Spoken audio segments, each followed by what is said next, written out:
from Strongest Minds. So I want to talk to you today about a remedy from Bach Flower Essences.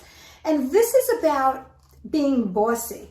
The remedy is called Vine, and it's for people who act domineering, act bossy, passive-aggressive. So to read a little bit from it, it's about being assertive and inflexible.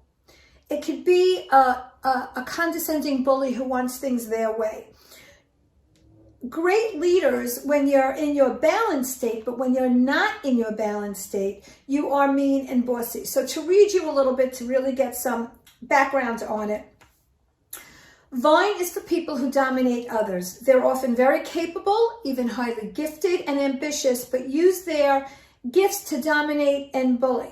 They know better than everyone else and they put people down. Although they do not try and convert other people, they override their wishes and opinions and demand and expect absolute obedience. So it could be an aggressive dad, an aggressive mom, an aggressive boss. They are aggressive and proud and can be ruthlessly greedy for power, cruel, uncompassionate. Extreme examples are the parent or boss who rules with an iron hand, or the political dictator who uses any means to gain his ends, or the school bully who aggressively controls other children. So the positive side of this remedy is determination without domination. Being a great leader instead of a mean boss. You see the good in others and encourage and guide without controlling them. They make wise leaders, teachers, bosses, and parents. They use their gifts to help others, to know themselves, and find their own path in life.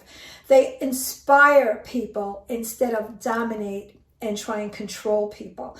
So it's for the domineering, inflexible, always think that they're right, the control freak, an abuser, a dictator. And it brings you determination without domination, where you could see the good in other people and you're a compassionate ruler instead of a domineering, passive-aggressive ruler. You can use this for bossy 2-year-olds. You can use this for any of family members that are very bossy. And you know what? Think about this when you have a bossy boss. You could just put a couple of drops in their coffee every morning and bring them back to who they truly are. So I'm just kidding. But anyway, it's a gorgeous remedy for the domineering person. So my friends, if this helps you, if you have any questions, ask me below. Please subscribe to my channel, like this video, and share it with other women because we are a tribe helping each other. Take care, my friends. Amy D. Cohen, Strongest Minds.